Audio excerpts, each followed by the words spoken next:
안녕하십니까. 빅히스토리 8번째 수업입니다. 이번 수업에서는 이 에너지로 보는 빅히스토리를 다루도록 하겠습니다. 먼저 에너지가 무엇인지 알아보도록 하겠습니다. 그래서 에너지라는 말은 그 일상적 의미로는 보통 일을 할 수 있는 능력을 얘기하죠. 근데 원래 이 에너지란 말 자체는 물리학에서 나왔는데 아마도 물리학에서 유래한 그 용어 중에서 가장 널리 쓰이고 있는 용어가 아닐까 합니다. 이 에너지란 말의 어원은 그 고대 그리스어의 에네르게이아인데 이게 원래 그 아리스토텔레스 철학의 중요한 개념의 하나로 그 기쁨이나 행복 등 인간의 이 몸과 마음의 상태와 관련된 뭐 그런 걸 나타내는 이 말이었다고 합니다.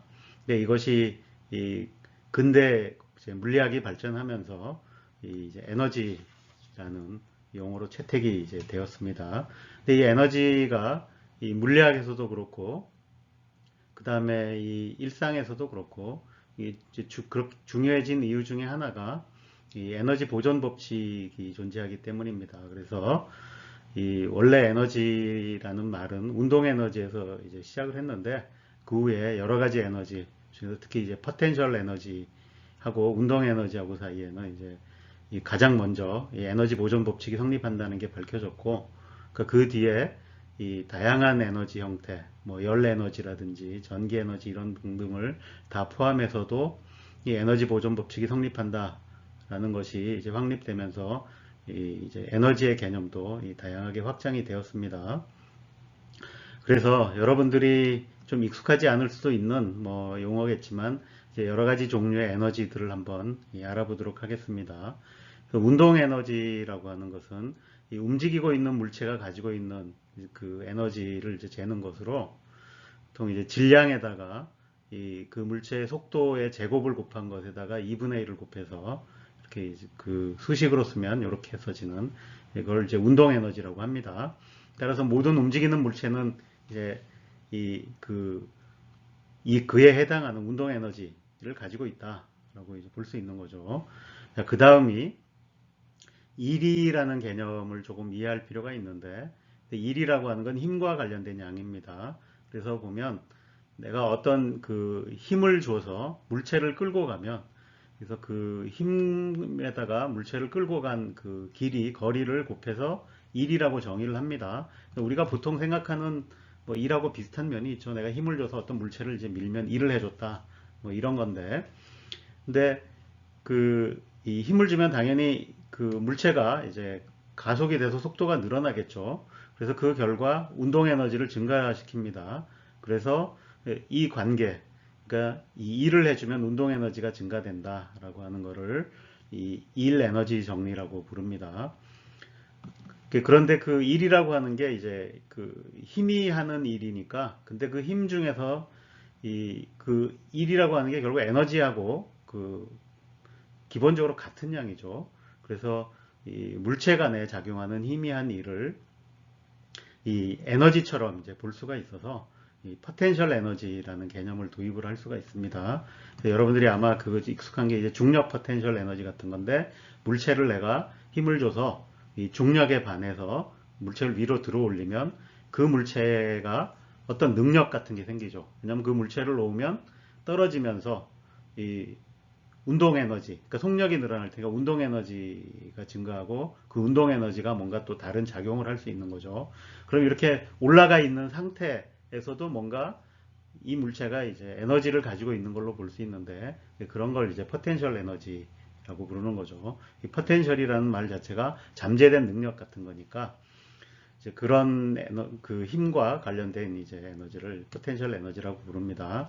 근데 그 힘이 그 자연에는 다양한 종류로 존재하기 때문에 그 각 힘마다 그러니까 거기에 해당하는 이제 포텐셜 에너지라는 게 존재합니다. 그래서 중력에 관계된 거는 이제 중력 포텐셜 에너지, 그냥 줄여서 중력 에너지라고 하는 거죠. 전기력도 있죠. 그럼 이 전기력에 관계된 에너지는 전기 포텐셜 에너지인데 역시 줄여서 전기 에너지 이렇게 부르고 이 우리 원자 안에 있는 핵 같은 경우에도 그 핵자들 사이에 힘이 작용하는데 그 힘과 관련된 거를 이제 핵 에너지라고 부르는 거죠. 그러니까 그거 외에도 이 물체를 잡아당기거나 하면 이제 복원이 되려고 하는데 그런 것과 관련된 탄성 에너지라는 게 있고, 그 다음에 이 물질을 이루고 있는 분자 같은 경우에는 이 분자가 결합하거나 분해되거나 할 때 힘을 줘야 되죠. 근데 이런 게 근본적으로는 이 이제 전기 에너지라고 볼 수 있지만, 그러니까 특별히 이런 경우에는 이제 이 화학 결합과 관련이 있다. 그래서 이런 걸 이제 화학 에너지라고 부릅니다. 자, 그 다음에 이 조금 어려운 개념이 이제 열 에너지라고 하는 건데, 여러분들이 열이라는 말은 익숙하지만 그 열이라고 하는 게 가해주면 물체의 온도가 올라가고 뭐 이런데, 그럼 그 온도가 올라가는 게 뭐냐? 뭐 이런 거 등등 이제 약간 어려운 내용이죠. 이런 것들이 이제 열 현상이라고 부르는 건데, 이 19세기에 이제 열이라는 것도 결국 이 에너지의 한 형태다. 그리고 그 에너지가 이 물체의 내부, 특히 그 내부의 미시 상태와 관련된 에너지다라는 게 밝혀져서 또 이제 에너지라고 보고 있습니다. 자, 그 다음에 이제 복사 에너지라고 하는 거는 우리가 빛이 가장 이제 흔한 얘기겠죠. 우리가 태양에서 오는 빛을 통해서 에너지가 전달된다. 이런 거죠. 그래서 이 전자기파가 가진 에너지를 이제 복사 에너지라고 부릅니다. 이 에너지라고 하는 것은 이 물리적인 양입니다. 그러니까 그 얘기는 우리가 이 양을 측정을 해서 이 정량화할 수 있다는 얘기죠. 그래서 이렇게 정량화할 때는 이 단위가 필요하겠죠. 자, 그래서 이 에너지라고 하는 이 물리량의 이 국제 표준 단위라고 하는 것은 이 아까 앞에서 이제 에너지가 가장 기본이 운동 에너지라 그랬고, 운동 에너지는 질량 곱하기 속도 제곱 이런 양이었죠. 그럼 이제 질량 단위, 이걸 이제 표준 단위가 킬로그램이니까 킬로그램을 쓰고, 그 다음에 이 속도는 이제 길이와 나누기 시간인데, 길이는 미터, 시간은 이제 초를 쓰면 미터 퍼 세크라는 게 기본 단위죠. 그래서 그거에 제곱을 한 게 이제 이 두 개를 곱해주면 이게 그 에너지의 표준 단위가 되겠습니다. 그래서 그 양을 이제 줄이라고 부릅니다. 그래서 기호로는 이 대문자 J를 이렇게 씁니다. 근데 앞에서 이 에너지가 이제 1과도 같다 그랬죠. 그 1이라는 개념에서 볼 때는 힘을 줘서 물체를 끌고 가는 개념이라서, 그러니까 1주울이라고 하는 건 1뉴턴이라는 힘으로 1미터를 끌고 갔을 때 해준 1의 양, 이제 이것도 이 1주울이 되겠습니다. 이 주울이라는 국제 표준 단위 외에도 이 에너지라는 게 그 여기저기 많이 등장하기 때문에 이제 그 외에도 이제 쓰이는 단위들이 더 있습니다. 그 중에 이제 이 칼로리라고 하는 건 원래 이 열을 재는 단위인데, 그래서 이 1칼로리라고 하는 건 물 1g을 온도 1도씨 높이는데 필요한 열의 양, 이렇게 정의가 되는데, 앞에서 열 에너지도 에너지라 그랬죠. 그러니까 그래서 이 1칼로리라는 거를 내가 에너지로 환산을 해봤더니 이 4.2주울이라 하는 것이 이제 알려져 있습니다. 그래서 여러분들이 칼로리라는 게 나왔을 때 이제 이렇게 이 주울로 환산을 하면 되겠습니다. 근데 여기에는 이 칼로리를 이제 대문자 C로 썼는데, 이렇게 보통 대문자로 쓴 거는 이제 큰 칼로리라고 하는데, 킬로칼로리, 그러니까 1000칼로리에 해당합니다. 그래서 여러분들이 그 음식물 같은 거 사면은 그 열량이 이제 반드시 표시되게 돼 있는데, 거기에 나오는 칼로리는 큰 칼로리다. 그래서 그거를 여러분들이 주울로 환산하려고 하면 4200을 곱해줘야 된다. 뭐 이런 거 정도 상식으로 알고 계시면 되겠습니다. 여기서도 보여주는 게 우리가 음식을 먹으면 그거를 열을 낼 수도 있고 또 일을 할 수도 있다. 뭐 이런 걸 이제 볼 수 있는 거죠. 그 다음에 킬로와트 아워는 여러분들 그 전기요금 고지서에 보면 보통 1킬로와트 아워당 얼마 이런 식으로 요금이 매겨집니다. 이거는 킬로와트라는 게 전력이죠. 그래서 1000와트죠. 그거를 1시간 동안 썼다. 그러니까 그만큼에 해당하는 에너지라서 이거를 주울로 환산하면, 그러니까 이 1000 곱하기 3600 해서 360만 이 주울에 해당하는 이제 에너지가 되겠습니다. 자, 그 다음으로 이 이제 1율이라는 것도 좀 배워보겠습니다. 그래서 이거는 여기 있는 율이 들어가 있으니까 이 비율이란 뜻이죠. 그래서 이거는 단위 시간당 한 일 또는 단위 시간당 이 쓴 에너지의 양을 이제 일률이라고 그럽니다. 그래서 이 얼마나 이제 이 일을 빨리 하고 그 다음에 이 에너지 소비를 빨리 하나 이런 걸 나타내는 양이 되겠죠. 이거의 양이 이제 바로 표준 단위가 그러면 이제 1초당 1주를 쓰는 것 이게 이제 표준 단위가 될 텐데 그걸 이제 와트라고 줄였습니다. 이 와트는 여러분들 그 익숙하죠? 모든 그 전기 기부에 보면 이 양이 표시되어 있습니다. 그러니까 전력, 소모 전력이라는데 그 전력이 바로 이제 일률인 거죠. 그래서 예를 들어 100와트다 그러면 1초당 100줄의 에너지를 이제 소비한다. 뭐 이런 뜻이 되겠습니다. 자, 그 다음에 이제 그 앞에서 에너지가 중요한 개념이 된 이유가 바로 이 에너지 보존 법칙이 있기 때문이다 그랬죠. 그래서 이 앞에서 에너지가 다양한 형태로 존재한다고 했는데 그런 다양한 형태의 에너지들이 서로 변환될 수가 있습니다. 그래서 여기 보시면 그런 걸 그림으로 이렇게 그려놨죠. 이제 에너지 변환인데 예를 들어 여러분들이 이제 아이스크림을 먹고 이제 자전거를 이제 타는 거는 내 아이스크림에서 얻은 에너지 이거는 화학 에너지라고 볼 수 있죠. 내가 이 화학 에너지를 써서 내 몸을 움직이는 껴서 이렇게 운동 에너지로 바꿀 수 있다. 이런 거고 예를 들어 태양에서 이렇게 그 태양빛을 받아서 이 나무나 이제 풀들이 광합성을 하면 이 복사 에너지를 화학 에너지로 바꾸는 그런 과정이 되고 뭐 이런 등등. 그렇죠? 그러니까 여러분들이 이제 집에서 가장 많이 하는 게 이렇게 집에 들어온 전기를 써서 뭔가를 하는 거죠. 예를 들어 이렇게 요리를 한다든지 하면 열을 내니까 이때는 전기 에너지를 이제 열 에너지로 이제 바꾸는 거죠. 이렇게 변환이 서로 될 수 있는데 이때 이 에너지 보존 법칙이 얘기해 주는 건 이 변화는 되지만 그 에너지의 총량은 항상 이제 일정하다라는 것입니다. 그래서 이거는 그 지금까지 이제 그 항상 이 에너지 개념을 확장하면서 이렇게 새로운 에너지로 이제 간다는 걸 다 확인이 되고 해서 이게 항상 성립한다라는 것이 잘 밝혀져 있습니다. 다음으로 이 열 에너지 그리고 이 열 현상을 다루는 열역학이라는 것에 대해서 조금 알아보도록 하겠습니다. 이 열이라고 하는 것은 그 물체에 이제 그러니까 가해주면 이 물체에 뭔가가 변하는데 일단 이 온도가 올라가죠. 그래서 이 처음에는 열이라고 하는 거를 그 물체의 온도 변화와 관련지어서 이제 도입을 했습니다. 그래서 보통 이렇게 이 열을 가하면 물체가 온도가 올라가는데 이건 물체마다 올라가는 온도가 다르죠. 그래서 이때 나오는 이 상수를 이제 보통 그 물체의 이 열 용량 뭐 이렇게 부릅니다. 근데 그 열이라고 하는 게 에너지라는 건 알게 됐지만 그 보통 다른 에너지하고는 약간 다른 성격의 걸 가지고 있기 때문에 약간 이제 특별한 취급이 필요한 거죠. 그래서 약간 이 두리뭉실하게 얘기하자면 개의 외부 변수를 바꾸지 않으면서 개에 전달되는 에너지 이렇게 이제 얘기를 할 수 있습니다. 외부 변수라고 하는 건 뭐냐면 겉으로 드러나는 거. 그러니까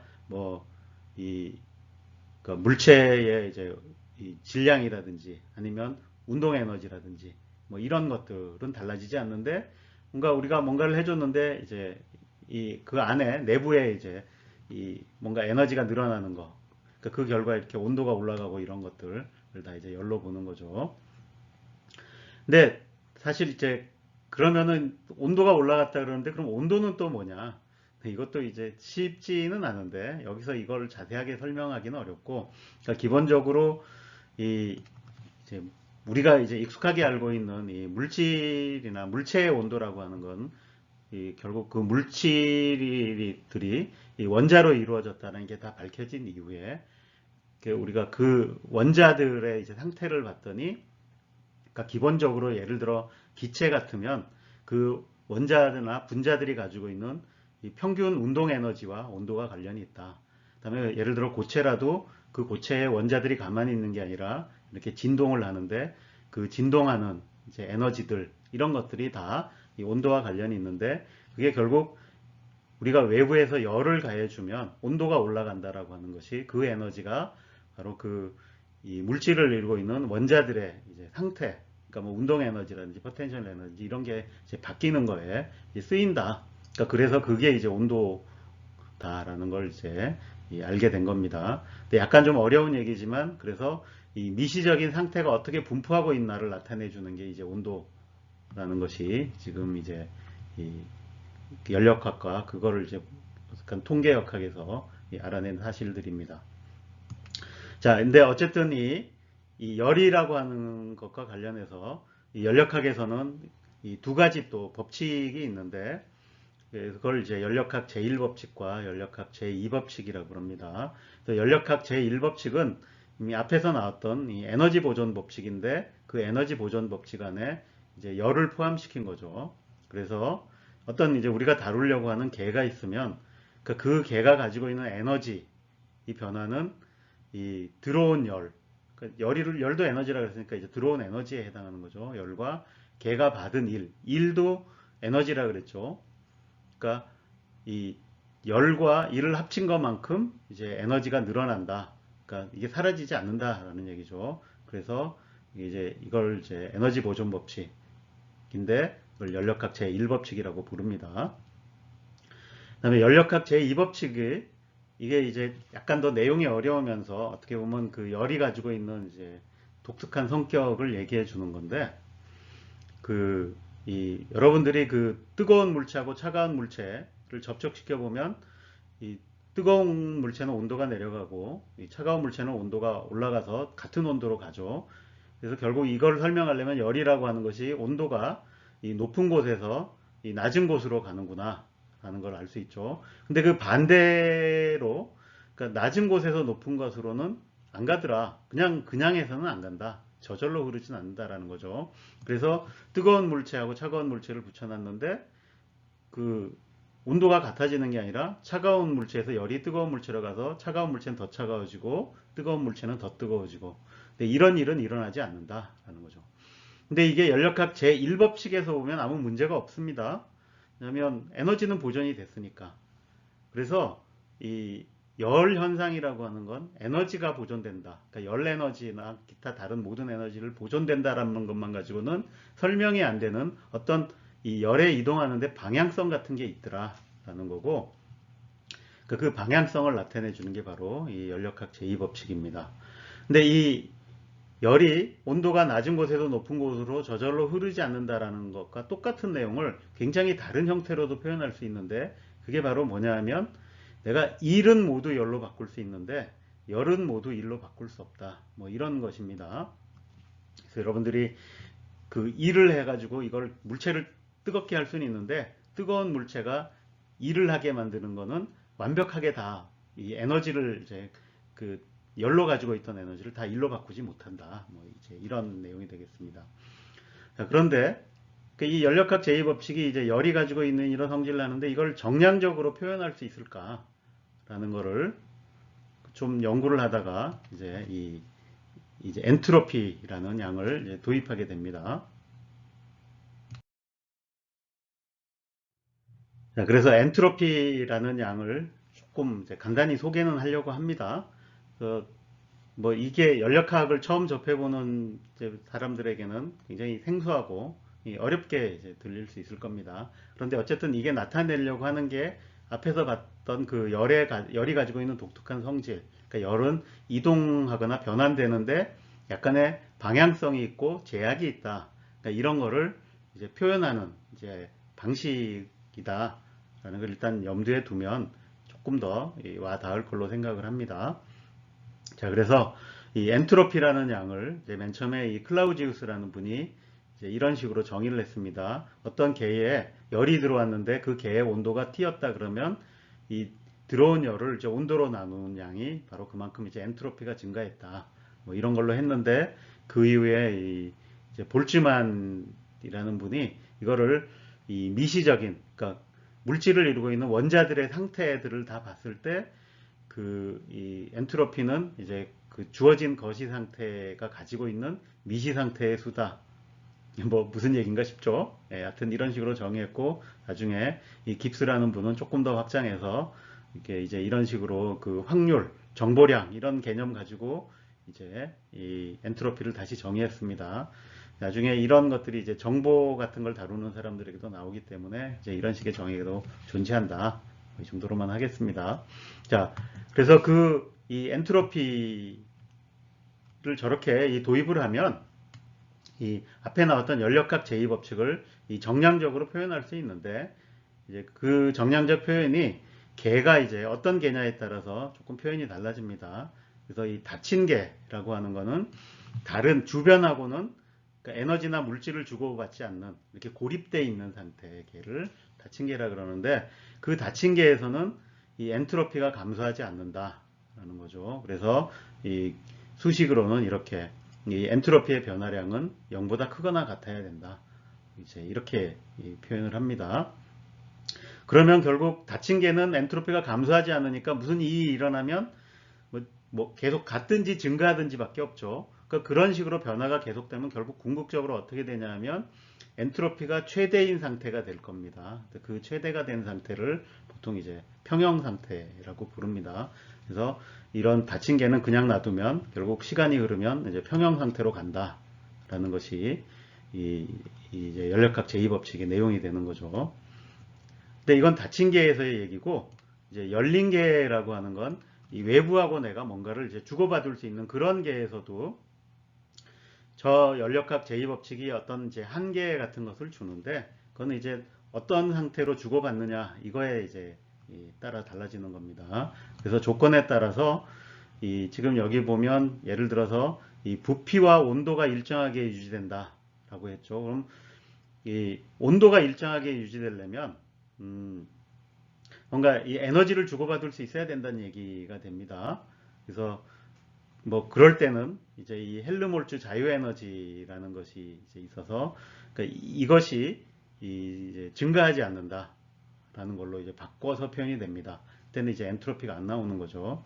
그 다음에 압력과 온도가 일정하게 유지될 때는 이제 깁스 자유에너지라 그래서 이제 이런 양이 또 증가하지 않는다라는 걸로 이제 표시가 됩니다. 근데 여기서 이제 연력학 제2법칙까지 이제 굳이 어려운 내용이지만 다루는 이유는, 그러니까 우리가 어떤 우리가 결국 우주의 역사에서도 나오는 뭐 예를 들어서 은하라든지 별이라든지 아니면 지구 같은 행성, 그 다음에 생명의 역사에 나오는 생명체, 그 다음에 어떤 사회, 집단 이런 것들도 다 하나의 연력학 개로 볼 수가 있습니다.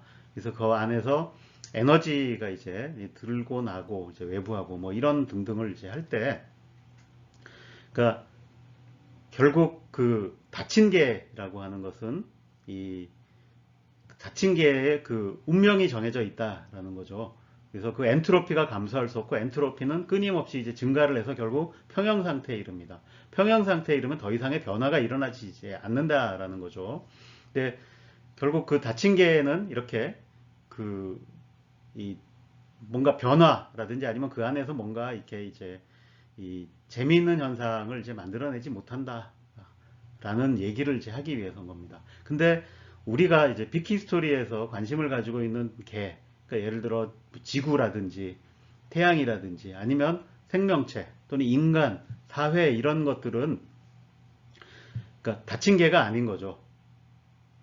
열린 개입니다. 거꾸로 얘기를 해서 만약에 사람이 닫힌 개다 그러면 내가 외부하고 더 이상 에너지나 물질을 주고받지 못한다는 얘기죠. 그러니까 그럴 경우에 우리는 결국 최대 엔트로피 상태로 가서 평형 상태가 되는데, 그게 결국 뭐냐면 아무 일도 안 일어나는 죽은 상태가 되는 겁니다. 그래서 우리가 살아있다라고 하는 거는 항상 그 살아있음을 유지하려면 열린 개여야 된다라는 거죠. 그래서 외부하고 끊임없이 내가 에너지를 들여와서, 그럼 그 에너지로 뭘 하느냐 하면, 그러니까 닫힌 개에서 일어나는 그 현상, 그러니까 엔트로피가 증가하는 현상을 막는 거죠. 그래서 그러니까 생명체라든지 지구도 마찬가지고 태양도 마찬가지고 다 이렇게 이 복잡한 상태를 이제 유지하는 그런 이 복잡계들은 다 열린 개여야 되고, 외부로부터 끊임없이 이제 에너지를 이제 들여와야 된다라는 겁니다. 이 점을 잘 이제 기억을 해야 될 겁니다. 좀 쉽게 표현하면, 그러니까 우리는 그러니까 먹지 않으면 죽는다라는 얘기죠. 그러니까 결국 우리는 살아있는 동안에 끊임없이 열린 개 상태를 유지해서 이 에너지를 이제 흡수해야 된다. 이제 이렇게 얘기할 수 있겠습니다.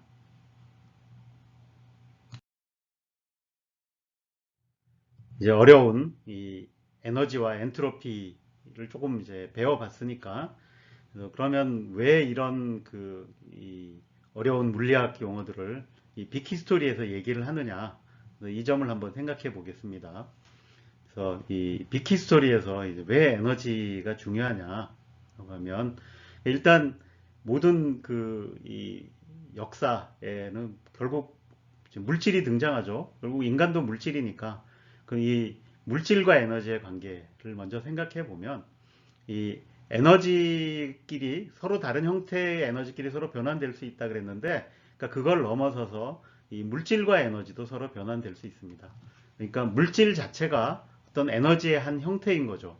그러니까 이거는 20세기에 이제 특수상대성이 알려지면서 알아낸 통찰입니다.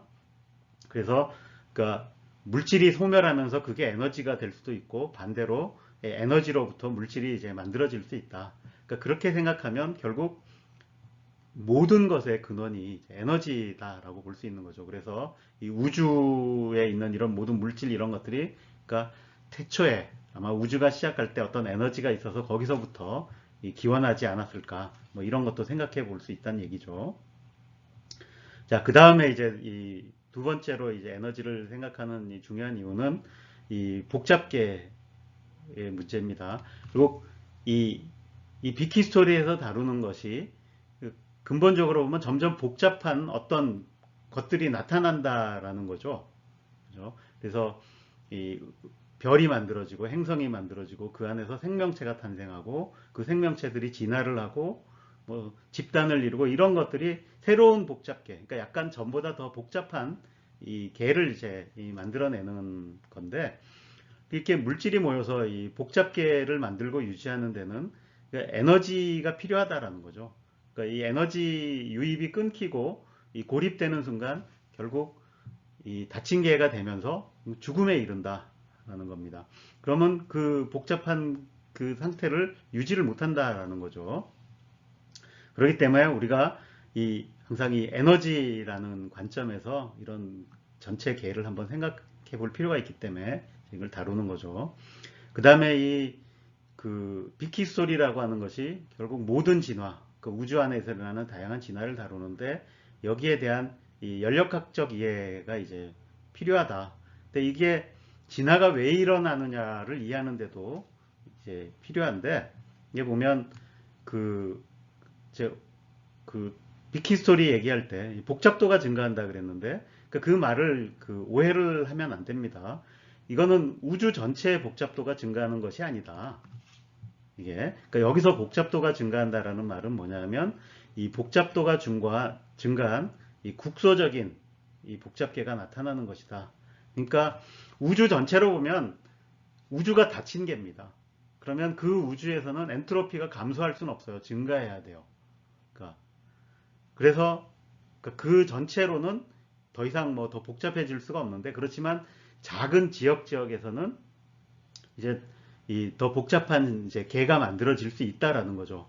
근데 그거는 결국 그 복잡한 개가 만들어지는 데는 에너지의 유입이 있어야 된다라는 거고, 그래서 우리가 이 에너지의 흐름을 잘 파악하는 것이 왜 점점 더 복잡한 이제 개가 나타나는가를 이제 이해하는데 필요하다라는 거죠.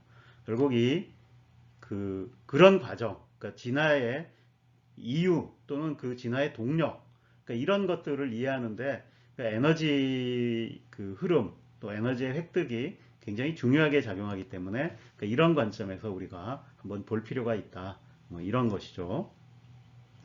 그래서 이 빅히스토리에서 이 변화의 방향성을 얘기할 때 그 우주의 진화라는 것이 점점 더 복잡한 계가 나타난다.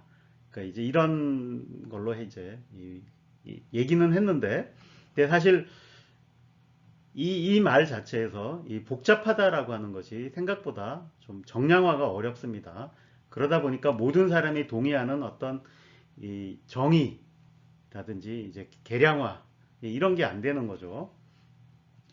그래서 뭐 그러니까 일단 드러나기에는 뭐 우주에 이제 그 은하나 별 행성들이 생기는데 이 순서대로 점점 더 복잡한 개가 되는 것 같고, 생명에서도 뭐 식물, 동물, 인간, 두뇌 이런 이제 복잡계가 계속 생겨나는데, 그러니까 이런 거 사회도 점점 복잡한 사회로 발전을 한다. 그러니까 얘기는 하는데 그 구체적인 내용이 뭐냐에 대해서 이제 얘기가 하기가 쉽지 않은데, 그래서 그걸 좀 정량화해 보려는 의미에서 이 복잡하다는 말을 이제 에너지로 좀 바꿔보자 라는 이제 시도를 하는 거죠. 그래서 일률 밀도라는 이제 개념을 이제 할 수도 있습니다. 그래서 그러면 그 이제 복잡도하고 일률 밀도는 어떤 관계가 있냐, 이거는 이제 차차 뭐 밝혀봐야겠지만, 어쨌든 기본적으로 이 일률 밀도가 높을수록 복잡한 이제 개인 것 같다. 뭐 이 정도의 이제 이 감각을 가지고 가는 거죠. 근데 이 일률 밀도라는 게 결국 에너지의 흐름이니까, 그리고 이런 에너지의 관점에서 이런 이 복잡한 개를 이해하고 그걸 바탕으로 이 우주의 진화를 한번 살펴보자. 뭐 이런 얘기가 되겠습니다. 자, 일률 밀도 얘기를 꺼냈으니까 그럼 일률 밀도가 무엇인지 한번 살펴봅시다.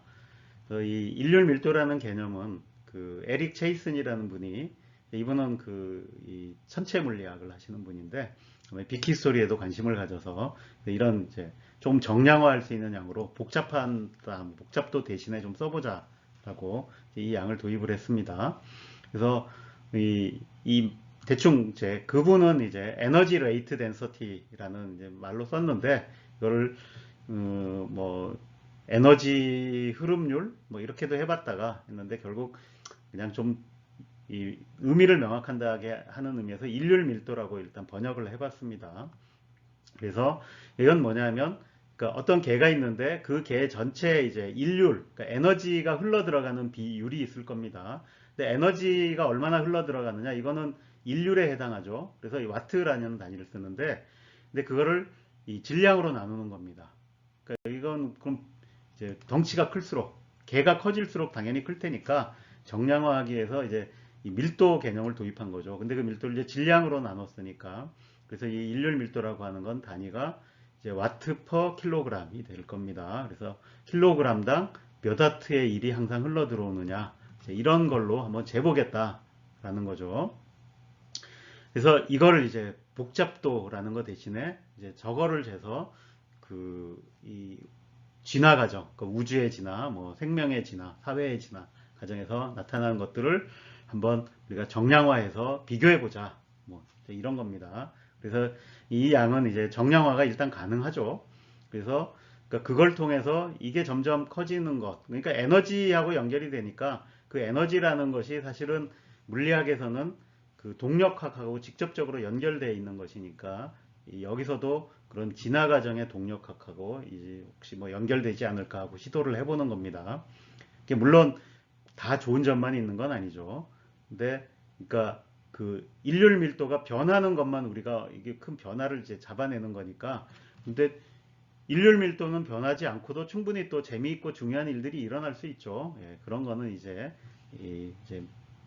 못 잡아낼 수 있다. 뭐 이 정도. 예, 문제가 있을 수 있다는 정도 지적을 하고 넘어가겠습니다. 자, 이렇게만 설명하면 좀 어려울 테니까 한번 구체적인 예를 한번 들어서 설명을 더 해보겠습니다. 그러니까 태양 같은 경우에는, 자, 이것도 결코 고립계가 아니죠. 그러니까 그 안에서 계속 에너지가 이제 자체 생산이 되고 그 에너지를 이제 밖으로 내뿜고 있습니다. 그래서 어쨌든 이런 에너지 공급원이 있으면 이게 이제 이 고립계는 아닌 거죠. 자, 그래서 이 태양은 질량이 이제 이 정도 주어집니다. 2 곱하기 10의 30승 킬로그램인데, 그럼 이 태양에서 에너지가 얼마나 이제 만들어지느냐를 알 수 있는 것이 이 태양이 내놓는 빛의 총량, 그걸 이제 광도라고 부르는데, 그거는 쉽게 잴 수 있습니다. 이게 재보면 이 4 곱하기 10의 26승 와트 정도 돼서, 그럼 요 양을 질량으로 나눈 게 이제 태양의 일률 밀도가 되겠죠. 그러니까 그렇게 계산해 보면 2 곱하기 10의 마이너스 4승 와트 퍼 킬로그램, 이 정도 됩니다. 자, 이번에는 지구로 넘어가는데, 그 지구에 대해서는 지구 전체를 놓고 보면 저 일률 밀도라는 것이 굉장히 작습니다. 왜냐하면 지구가 굉장히 큰 거에 비해서 흘러 들어오는 에너지, 나가는 에너지 그렇게 많지는 않다는 얘기죠. 근데 이 지구에 들어오는 에너지의 대부분은 사실 이 태양 그 빛을 흡수해서 이제 얻는 겁니다. 그러니까 태양에서 오는데, 근데 그 태양에서 오는 에너지가 그러니까 지구 전체를 데우진 않는다라는 거죠. 이 표면을 못 뚫고 들어갑니다. 이 에너지가. 그러니까 대부분 그 표면 밖에 이제 표면과 그 표면을 둘러싸고 있는 대기만이 태양에서 오는 이제 에너지를 흡수하는 거죠. 그러니까 그런 면에서 지구의 일률 밀도를 봐야 될 게 아니라 지구 표면, 그러니까 대기권, 여기에 이제 일률 밀도를 생각해 봐야 된다라는 거죠. 그래서 그러면 그 이 표면에 있는 여기 보면 이 태양광을 흡수하는 대기나 해수면, 지면 등등의 그것들의 이 총 질량을 이제 계산해 보면 대략 1.7 곱하기 10의 19승 킬로그램 정도 된다 그러고, 그 다음에 이 태양광을 흡수하는 그 율을 보면 이거는 이제 그 이 지구에서 얼마나 태양빛이 강한가 이런 게 알려져 있기 때문에 금방 계산이 됩니다. 그 다음에 지구가 그 중에 이제 몇 퍼센트를 흡수하냐, 대략 한 70%를 흡수한다 그러는데, 그렇게 놓고 계산하면 이제 이 지구 전체로 흡수하는 게 1.3 곱하기 10의 17승 와트 정도 됩니다. 그래서 이 지표면에 이제 이 일률 밀도는 로 나눠주면 7.5 곱하기 10의 마이너스 3승 와트 퍼 킬로그램 되는 거죠. 이렇게 보면 요 태양하고 비교해 보면 2고 75니까 대략 한 30배 정도 더 크다라는 것을 알 수 있습니다. 자, 이 똑같은 거를 인간에게 한번 이제 적용을 해보죠. 그 인간의 질량은 평균적으로 한 65kg 정도 된다고 보고, 그다음에 여러분들이 이제 이 그 음식물을 먹고 대사를 해서 이제 에너지를 방출하죠. 결국 그러니까 먹는 양 대략 그게 하루에 이제 2,800kcal 정도 먹는다고 알려져 있죠. 여러분들 이 킬로칼로리를 주울로 환산을 하고 하루가 86,400초다 라는 거를 넣으면 내가 이거를 이제 와트로 환산할 수 있는데, 그러면 대략 이 130와트 이 정도 됩니다. 그러니까 여러분들이 이 음식을 통해서 이제 얻는 에너지가 그러니까 이 130와트 정도를 꾸준히 이제 이게 발산을 하고 있다라고 보면 되겠습니다. 그래서 여러분들 그 전기 제품 생각하면 별거 아니네라고 생각할 수 있죠. 근데 어쨌든 일률 밀도를 계산을 해보면 그러니까 이 대사율을 그 제 체중 질량으로 나누면 대략 이제 2와트 퍼 킬로그램이 됩니다. 근데 이 숫자를 앞에 거랑 비교해 보시죠. 그럼 지구보다 훨씬 크죠. 일단 태양보다도 훨씬 큽니다. 그래서 결국 이 태양, 지구, 인간 순으로 그러니까 이게 이 일률 밀도가 계속 커지고 있고, 이렇게 커지는데 훨씬 여러분들이 이제 상식적으로 판단하기에 그러니까 인간이 이 태양보다 훨씬 복잡한 존재다. 이제 이런 거에 대한 근거로 일률 밀도를 이제 들어볼 수 있는 거죠. 여러분들이 이제 이거를 좀 재미있게 표현하자면 여기 이렇게 보시면은 무려 여러분들이 내는 열의 양이 그 태양이 내는 이 단위 질량당 열의 양의 거의 10,000배죠. 예, 여러분들은 그러니까 태양보다 이 10,000배나 뜨거운 몸을 가지고 있는 겁니다. 뭐 그냥 재밌게 얘기하자면 그렇다는 얘기입니다.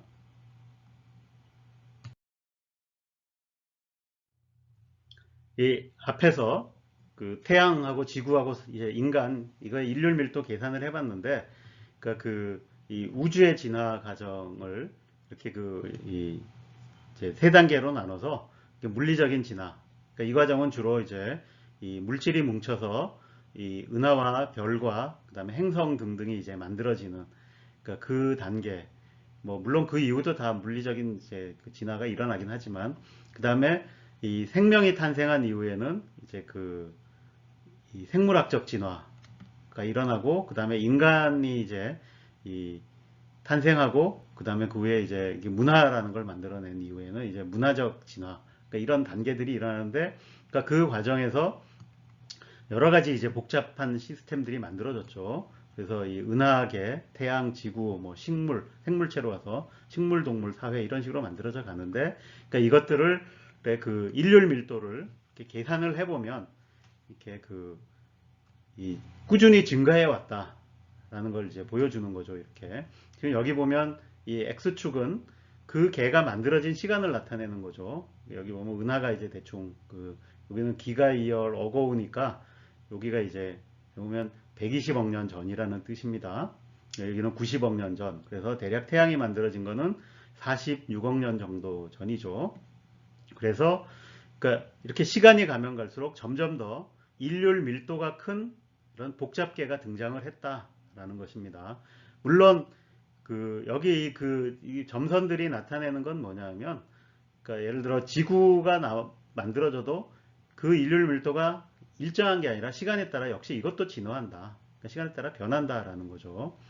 자, 그 다음에 이렇게 식물들도 훨씬 지구나 이런 생명체라는 것 자체가 훨씬 더 큰 이 인류 밀도를 가지고 있지만 그 안에도 굉장히 다양한 종들이 존재하죠. 그러니까 진화 과정을 거친다는 얘기죠. 그러니까 그 진화 과정을 통해서 이 더 높은 인류 밀도를 가진 종들이 나타나고 해서 이렇게 쭉 커진다. 그 다음에 평균적으로 식물보다는 동물이 더 높은 인류 밀도를 가지고 있고 그래서 더 복잡한 개가 아니겠느냐를 보는 거죠.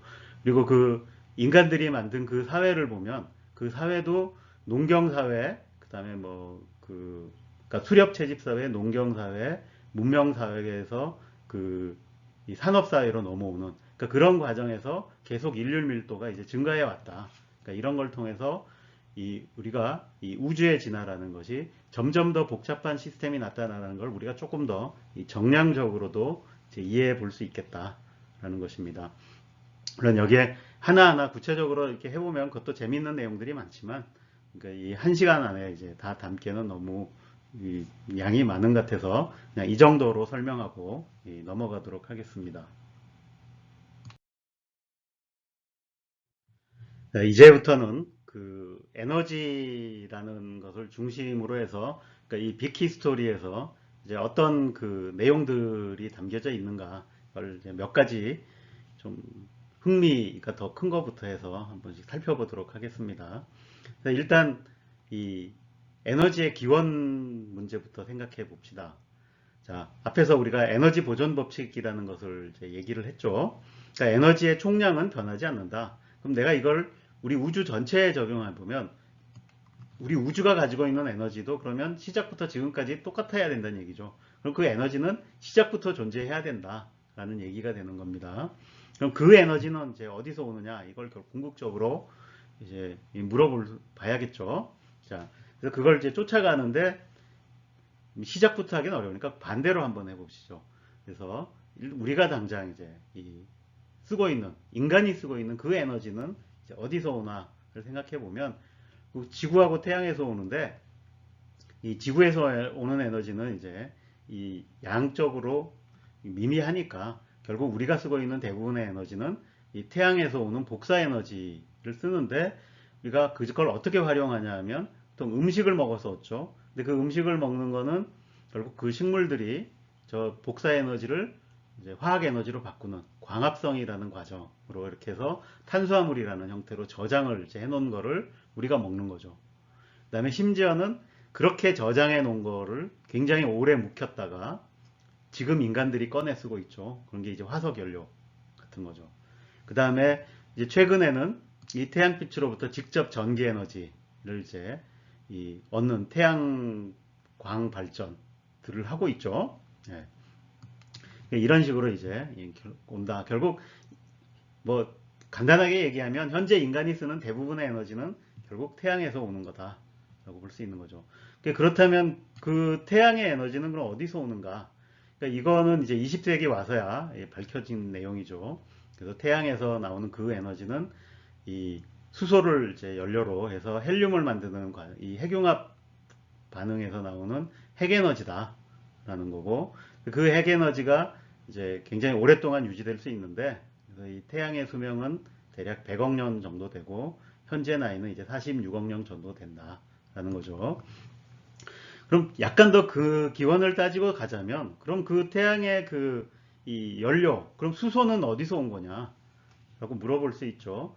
그 수소는 결국 빅뱅이 남겨놓은 이제 연료라고 볼 수 있습니다. 그래서 이 모든 별들이 기본적으로 이 빅뱅이 남겨놓은 수소를 이제 핵융합해서 이 주변에 이제 에너지를 방출하고 있는 거죠.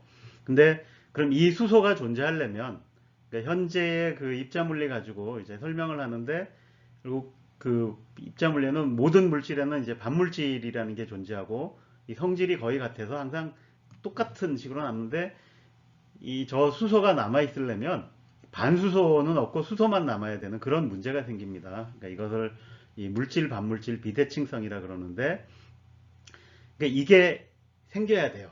근데 현재 그 우리가 우주에 대한 이해에서는 그러니까 아직 이거에 대한 정확한 설명이 이제 안 되고 있습니다. 그래서 앞으로 우주론이 더 발전하면 여기에 대한 그럴듯한 설명이 이제 나오리라 기대를 해봅니다. 그 다음에 저렇게 처음에 이 물질 반물질 비대칭성에서 만들어진 수소가 이 그 우주가 아주 뜨거울 때, 그러니까 거의 시간으로 따지면 이제 빅뱅 후에 이 이제 그 한 몇 분, 요 정도 수준일 때 이 핵합성이 빅뱅 핵합성이라는 과정이 일어납니다. 근데 그러니까 이 핵합성이 꾸준히 일어나면 그러니까 수소를 가지고 헬륨 만들고 그 다음에 뭐 탄소도 만들고 하는데 다행인지 이 빅뱅 핵합성 과정이 이 헬륨까지만 합성하고 끝나버립니다. 그러니까 우주가 팽창하는 효과 때문에 그래서 그 대부분의 수소가 남는다라는 거죠. 일부의 이 수소만 헬륨으로 이제 만들어지고 그래서 현재 우주를 보면 이제 수소가 74%, 헬륨이 24% 이제 정도 있고 이제 나머지 무거운 이 원소들은 다 나중에 이제 그 별이 이제 그 핵 반응을 하면서 그 진화 과정에서 이제 합성된 걸로 보고 있습니다. 근데 어쨌든 이때 이 남겨진 수소가 바로 이 별들의 이제 연료가 된다. 뭐 이런 겁니다. 자, 근데 그러면 결국 그 궁극을 찾아 올라가자면 결국 이 물질 반물질의 비대칭성이 이제 있는데 여기를 잘 모른다 그랬으니까 어쨌든 넘어가고 그러니까 이 비대칭성을 만들려면 일단 물질과 반물질이 다 골고루 많이 있어야 됩니다. 그런 그 물질은 그럼 어디서 만들어졌느냐라는 건데 기본적으로 그 이제 빅뱅 원래 그 빅뱅 이론 자체는 그냥 처음부터 있었다 이러고 이제 맙니다. 근데 그 후에 이제 지금은 이제 표준 우주론에 빅뱅 앞에 이제 급팽창이라는 게 있었다라고 하는데 그 급팽창 이론에 따르면 그 급팽창을 이제 일으키는 이 어떤 장이 있어서 그 장이 굉장히 큰 에너지를 가지고 있어서 그러니까 그것이 이제 물질로 전환되었다. 이게 이제 물질의 기원을 설명하는 방식입니다. 그러니까 거기서부터 왔다는 거죠. 그럼 그 장은 어디서 왔냐라고 물으면 그건 현재는 모르겠다. 이런 거죠. 그래서 이걸 넘어서서 그래서 조금 더 근본적인 설명을 해보려고 하는데 사실 그런 거는 현재 이제 그 확립이 안 돼 있는 이 양자 중력 이론이라는 게 좀 필요합니다. 근데 그래서 양자 중력이 어떤 이론인지 현재 잘 모르기 때문에 그냥 대충 이제 가설 수준에서 얘기를 하는데 그러면 이 양자 중력은 시공간과 물질이 다 한꺼번에 요동을 칠 수 있기 때문에 그 요동에 의해서 시공간과 물질이 이제 한꺼번에 없던 데서 생겨날 수도 있다라는 거죠. 근데 그러면 이거는 앞에서 얘기한 에너지 보존 법칙에 위배되는 거 아니냐? 이게 위배될 수도 있고 안 될 수도 있어요. 근데 이제 안 된다라고 보는 입장은 이 물질이 생김으로써 생기는 그 양의 에너지만큼 이 중력 에너지가 음해돼서 그래서 원래 이제 에너지는 원래 전체 우주 에너지는 0이다. 뭐 이렇게 이제 하고 넘어가기도 합니다. 어쨌든 그래서 모든 것이 양자요동에서 이제 그 요동에 의해서 공짜로 생길 수도 있다. 뭐 이런 얘기까지 하고 있는데 약간 뭐 과학적인 근거를 대기가 현재로선 쉽지 않기 때문에 그냥 뭐 가능성 정도로만 이제 이해하시면 될 것 같습니다. 자, 일단 빅뱅이 시작했다고 해봅시다. 그러면 우리 우주는 이제 물질로 가득 차 있는데 처음엔 굉장히 뜨거운 우주이기 때문에 그 뜨거운 우주라는 말이 그 물질이 복사 상태로 존재한다라는 얘기입니다. 굉장히 온도가 높죠. 그러다가 이제 팽창을 하면 점점 이제 온도가 내려가면서 식습니다. 근데 이 식으면은 그 복사가 이제 점점 그 질량이 이제 이 낮은 입자들로 바뀌어 갑니다. 그래서 최종적으로는 이제 이 빛, 그러니까 광자라고 부르는 이제 이 빛과 그다음 그건 여전히 계속 복사 상태를 지금도 유지하고 있습니다. 그다음에 그때 물질 반물질 대칭성에 의해서 살아남은 그 물질, 그러니까 수소 원자 같은 것들, 그다음에 전자, 그러니까 이런 것들로 이제 점점 이렇게 그런 것만 남게 됩니다. 근데 처음에는 그래서 이 복사의 양이 많습니다. 그러니까 빛의 양이 더 많다는 얘기죠. 그러다가 어느 시기가 되면, 그러니까 이 복사는 이 에너지 밀도가 그러니까 보통의 물질보다 더 빨리 떨어져서 결국 최종적으로 에너지 밀도가 역전이 일어납니다. 그래서 그래서 물질 지배 시대라는 걸로 이제 바뀌고, 그 후에 다시 한번 더 이제 변화가 일어나는데, 지금은 그래서 이 암흑 에너지가 지배하는 시대 순으로 이렇게 이 3단계를 거쳐서 바뀌어 왔다라는 거고, 그러니까 이 바뀐 게 이제 우리 이제 전체 진화 과정을 이해하는데 좀 알 필요가 있다라는 거죠. 그러니까 이건 왜 그러냐면, 처음에 복사가 지배하는 시절에는 이 복사라는 것이 근본적으로 굉장히 이 빛에 근접하는 속력으로 움직이는 빠른 이런 입자들로 구성이 되어 있어서, 그러니까 이런 입자들은 이 압력이 굉장히 큽니다. 이 압력이 작용하면 물질이 뭉칠 수가 없어요. 그러니까 다 뭉친 걸 이제 없애버리는 거죠. 그래서 우주가 균일한 상태를 계속 유지합니다.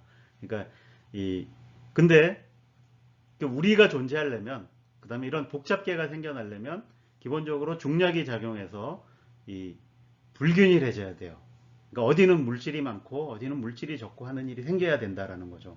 근데 그거는 이 물질 지배 시대가 돼야만 가능합니다. 그래서 물질이 지배하는 시대에 와서야 이 압력보다 중력이 크게 작용해서 이제 처음에 주어졌던 이 밀도 요동을 키워서 현재와 같은 이제 구조를 이제 만든다라는 거죠. 그래서 이 물질 지배 시대의 도래로 이 구조들이 성장할 수 있었고, 그러니까 그 덕에 이 밀집된 물질 구조, 그러니까 쉽게 얘기해서 별도 존재할 수 있고 행성이 생겨나서 우리도 존재할 수 있게 되었다라는 거죠. 자, 그 다음에 결국 그런 과정에서 이제 별이 탄생했다라고 하는 것이, 그러니까 이런 더 복잡한 개들이 생겨나는데 굉장히 이제 중요한 단계일 수 있다. 왜냐하면 결국 대부분 그보다 더 복잡한 것들은 그 별에서 나온 에너지로부터 얻어진 거 아니냐. 적어도 이제 지구하고 태양의 관계에서 보면 그렇다라는 거죠. 그래서 우리가 이제 별에 대해서 조금 이제 이해할 필요가 있는데, 이 별이라고 하는 것은 기본적으로 이 중력은 이 물질들이 이제 점점 더 작은 영역으로 뭉치도록 만드는 거죠. 밀집하게 만드는데, 그걸 이제 압력으로 이제 막고 있어서 균형이 유지되는 겁니다. 그래서 현재 태양같이 안정된 경우에는 그럼 무슨 압력으로 균형이 유지되냐가 중요한데, 이거는 이 별의 이제 진화 단계에서 처음에 만들어질 때는 이 중력 수축을 하면서 얻어지는 에너지, 그러니까 중력에 의해서 물질이 모여들면 걔네들이 큰 에너지, 운동 에너지를 가져서 이것들이 이제 뜨거워지고 압력이 생기는 거죠. 근데 그러다가 지금은 이제 핵융합 에너지에서부터 에너지를 얻어서 압력을 유지하고, 이 시기가 이제 굉장히 오래 가는 거죠. 한 100억 년 가는 겁니다. 그러다가 핵 연료가 다 떨어지겠죠, 언젠가. 그래서 수소가 다 소진되고 나면 다시 수축을 일으키고, 그렇게 되면 이제 더 이상 에너지 생산이 불가능해지면 죽음에 이르는 거죠. 그래서 태양은 이제 백색 외성이 돼서 죽을 걸로 이제 보고 있습니다. 그래서 근데 이 별이 그러니까 우주의 진화에서 하는 가장 중요한 역할은 이렇게 해서 핵융합 에너지의 일부를 이제 복사 에너지로 주변에 방출한다라는 거죠. 그래서 이 에너지의 흐름을 만든다라는 거죠. 이게 뒤이어 이어지는, 그러니까 결국 에너지의 흐름이 없으면 새로운 복잡한 시스템이 만들어지지 않을 테니까 이게 이제 굉장히 중요하다라는 겁니다. 근데 약간은 이제 언급하고 넘어가고 싶은 건, 그러면 별만 중요하냐? 근데 그럼 그 별보다 더 큰 규모의 구조도 있죠. 그게 은하라는 게 일단 있고, 그다음에 그 은하들이 모인 이제 은하단 이런 구조들이 있는데, 그런 건 아무런 의미가 없는 거냐? 근데 그건 잘 정확하게는 모르겠습니다. 근데 어쨌든 은하 정도는 충분한 역할이 있긴 할 것 같아요. 왜냐하면 그렇게 은하처럼 별들이 많이 모여 있어야 그 안에서, 별이라는 것도 수명이 있거든요. 다 타고 나면 이제 폭발을 일으켜서 그 별이 가지고 있던 대부분의 물질이 사방으로 흩어집니다. 근데 이런 환경이 마련돼야 또 새로운 별이 탄생할 수 있는 거죠. 그래서 태양도 이렇게 해서 이 처음에 생긴 별이 아니라 그런 식으로 이제 이 별이 태어나서 죽고 태어나서 죽고 해서 그 흔적에서 다시 태어나는, 그래서 한 3세대 별쯤이 되니까, 그러니까 이런 이 무거운 원소들을 가진 이 3세대 별이 만들어지는 데는 은하의 역할도 중요할 수 있다. 이 정도 얘기하고 넘어가도록 하겠습니다. 자, 어쨌든 이제 우리는 지구에 살고 있고, 그래서 이 태양이라는 별을 모시고 있죠. 그래서 우리가 이 사용하는 이제 거의 모든 에너지는 이 태양에서 오는 복사 에너지다 라는 거를 이제 가슴에 담고, 그다음에 그런 면에서 이 지구에서 일어나는 일을 이제 한번 생각을 해봅시다. 그러니까 이 근데 이 지구에 들어오는 태양 복사 에너지의 양이, 그러니까 이 변화할 수 있는데, 그러니까 이 외부 요인이 있고, 그 다음에 똑같은 양이 오더라도 결국 얼마나 흡수하느냐, 그러니까 이거에 큰 영향을 미치는 게 이제 대기 구성의 변화가 있는데, 이 외부 요인 같은 경우에는 이 태양 자체가 이 내보내는 빛의 양이 이제 변합니다. 그러니까 태양도 나이가 들면 들수록 이 내보내는, 아까 얘기한 그 태양의 광도 있었죠. 그러니까 그게 점점 커집니다. 그러니까 사실은 지금도, 그러니까 태양이 처음 만들어졌을 때보다 거의 지금 한 2배 정도 밝아졌다고 해야 되나? 그 정도 밝고, 나중에 죽을 때가 되면 더 밝아질 겁니다. 그러니까 이런 식으로 계속 변하기 때문에 그게 결국 지구에 유입되는 양에도 계속 변화를 줘서 이제 결국 큰 변화가 날 텐데, 그거는 워낙 시간 단위가 막 몇 억 년에서 몇십억 년 단위로 가니까 우리가 쉽게 이제 예측하기, 그러니까 뭐 예측할 수는 있지만 변화를 느끼면서 살기는 없죠. 우리 이제 뭐 그 인류의 수명이라는 게 워낙 어떤 얼마 안 되고, 그다음에 인류 전체도 얼마 갈지 모르니까. 그다음에 조금 더 짧은 주기로는 이제 지구의 그 공전 궤도의 작은 변화, 그러니까 앞에서 우리가 밀란코비치 주기 얘기했었죠. 그래서 이런 것들에 의해서 그 최근에 이런 데 보면 이 요기 영역인데, 특히 그 10만 년 주기로 이 빙하기가 계속 이제 반복되는 시기가 있었다라는 거죠. 지금도 이제 이게 빙하기가 계속 이어질지 어떨지는 더 두고 봐야 알지만, 이게 이 그림을 보면 이렇게 여러분들이 이렇게 빙하기가 쭉 오다가 여기서 이렇게 온도가 일정해진 거 아니냐라고 생각하시면 안 됩니다. 요 기간은 굉장히 그 로그 스케일로 그려져서 짧은 기간이죠. 예, 그러니까 계속 빙하기가 이어지고 있는 걸로 보시면 되는데, 그 중에 조금 온도가 지금 기후온난화로 올라간 거 아니냐 이렇게 보고 있는 거죠. 사실 지구 전체의 온도 변화를 보면 굉장히 크게 변화해 왔다라는 걸 알 수 있습니다. 그래서 전반적으로 이제 여기 보면 긴 시간 동안 식어왔다라는 걸 볼 수 있죠. 네. 자, 어쨌든 이게 이런 거를 이제 파악하는 게 중요한 게, 결국 기후 변화는 그 인류를 포함한 생물의 역사에 이제 큰 영향을 끼치죠. 그래서 요 근래 가깝게는, 그러니까 인류가 탄생하고 그 시기, 그러니까 30만 년에서 20만 년 전도 빙하기가 반복되고 있었고, 이 틈을 타고 거기에 맞춰 살았어야 되는 거죠. 그래서 멸종 위기를 겪기도 하고, 다시 간빙기가 돼서 따뜻해지면서 이제 현재의 그 문명, 그러니까 농경이 시작되고 문명이 만들어지는 이제 그런 일들이 일어났던 거죠. 그래서 결국 그러니까 이런 거 굉장히 예의주시를 해봐야 되는 거다라는 거고, 그러니까 그런 변화가 심지어는 이제 더 짧게는 결국 인류 문명의 중심지의 이동 같은 것도 다 가져온다. 그래서 그러니까 이제 옛날에는 번성했던 지역이 완전히 기후가 변하면서 이렇게 거기가 뭐 사막이 될 수도 있는 거고, 너무 더워질 수도 있는 거고, 너무 추워질 수도 있는 거죠. 그러니까 이런 것들이 다 그 큰 영향을 끼칠 거다라는 거를 이제 이미 우리가 한번 이제 봤었죠. 자, 다음으로 이제 지구 위에 살고 있는 이 생명체를 한번 들여다봅시다. 이 생명체의 생존과 번식에는 당연히 에너지가 필요합니다. 앞에서 강조했지만, 그러니까 이 에너지 공급이 끊기면, 그러니까 고립계가 되는 순간 우리는 죽음에 이르는 거죠. 예, 살아있으려면 끊임없이 에너지를 어떻게든 취해야 됩니다. 근데 그러다 보니까 그 에너지를 취하는 게 굉장히 이제 중요한 이 일이 됐고, 그러니까 그런 걸 어떻게 잘 하느냐가 진화에 굉장히 큰 영향을 이제 끼쳤을 겁니다. 그러니까 그런 의미에서 이 에너지 획득이 이 진화의 굉장히 중요한 이 동인이다라고 얘기하는 거죠. 근데 이 생명체라고 하는 것이 전체적으로 굉장히 그 효율적인 어떻게 보면 그러니까 그런 그 에너지 공급 시스템과 생산 시스템, 공급 시스템 이제 이런 것들을 찾아냈습니다. 그 놀랍게도 그 진화 과정을 거쳐서 찾아낸 거죠. 근데 이것도 어떻게 보면 발명이라고 얘기할 수 있는 거죠. 그래서 이 보면 전체적으로 이 생명체가 이 에너지를 이제 이 탄수화물이라는 이 화학 형태로 저장을 하는데 이거를 생산하는 건 식물이 하죠.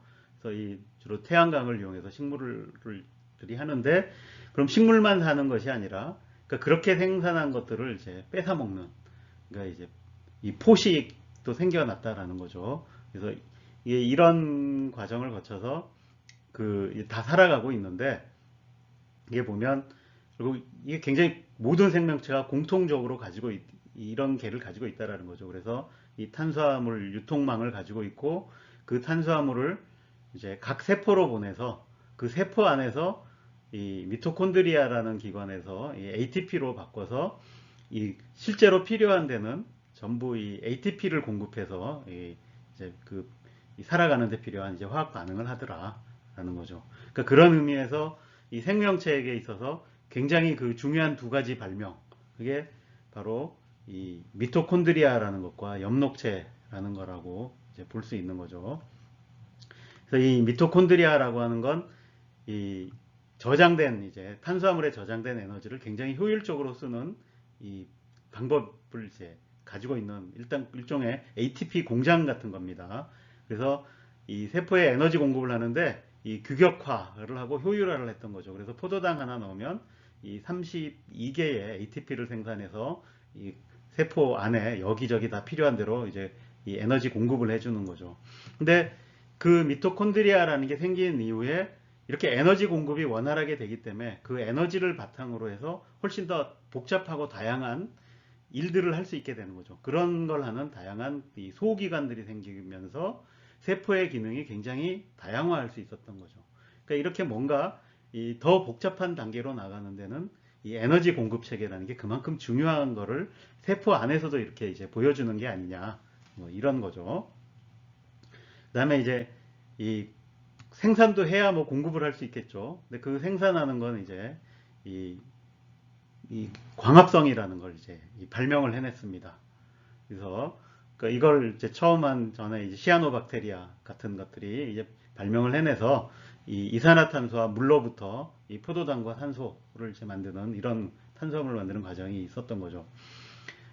그 다음에 이 과정은 부수적으로 이 산소를 이제 이 공급을 해서 이게 이제 지구 환경에 중대한 변화를 가져왔죠. 그래서 산소 호흡을 하는 생명. 그래서 그 미토콘드리아를 써서 이렇게 이 산소 호흡하는 생명들이 나타나고 그럼으로써 에너지를 훨씬 더 효율적으로 잘 공급할 수 있었기 때문에 이제 이 결국 이 다세포 생물 같은 이제 에너지를 많이 쓰면서 더 그걸 바탕으로 또 이 복잡한 시스템을 돌려서 또 에너지를 더 많이 취득하는 그러니까 이런 이제 과정이 가능했던 것이 아닌가 이렇게 이제 볼 수 있는 거죠.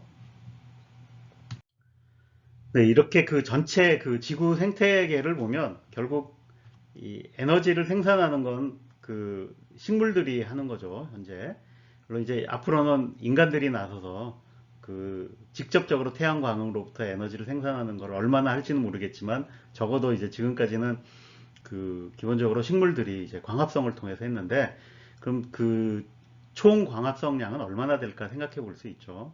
지금 추정하기로는 그러니까 지구에 오는 그 이용할 수 있는 태양광의 한 0.1% 정도를 이제 이 광합성을 통해서 우리가 활용하고 있다라고 보고 있습니다.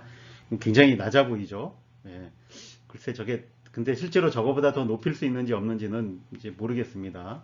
이거는 인간들이 얼마나 더 이제 노력하느냐에 따라 달라질 수 있다고 생각합니다. 근데 어쨌든 인간을 제외한 그냥 그 전에 생태계들이 해서 이제 이 정도 왔다라고 이제 보면 될 것 같습니다.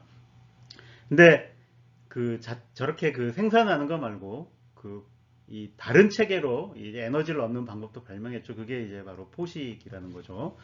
그러니까 근데 이건 생산한 게 아니라 남이 생산한 거를 이렇게 훔쳐오는 거죠. 근데 뭐 훔쳐온다라고 볼 수 있지만 또 다르게 생각할 수 있습니다.